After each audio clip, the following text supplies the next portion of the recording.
اور اپنی اولاد کو مفلسی کے خوف سے قتل نہ کرنا، کیونکہ ان کو اور تم کو ہم ہی رزق دیتے ہیں۔ کچھ شک نہیں کہ ان کا مار ڈالنا بڑا سخت گناہ ہے، اور زنا کے پاس بھی نہ جانا کہ وہ بے حیائی ہے اور بری راہ ہے۔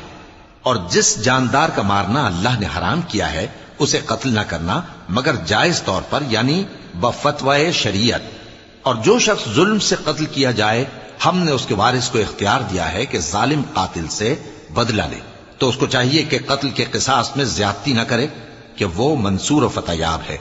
اور یتیم کے مال کے پاس بھی نہ پھٹکنا مگر ایسے طریق سے کہ بہت بہتر ہو، یہاں تک کہ وہ جوانی کو پہنچ جائے۔ اور عہد کو پورا کرو کہ عہد کے بارے میں ضرور پرسش ہوگی۔ اور جب کوئی چیز ناپ کر دینے لگو تو پیمانہ پورا بھرا کرو، اور جب تول کر دو تو ترازو سیدھی رکھ کر تولا کرو۔ یہ بہت اچھی بات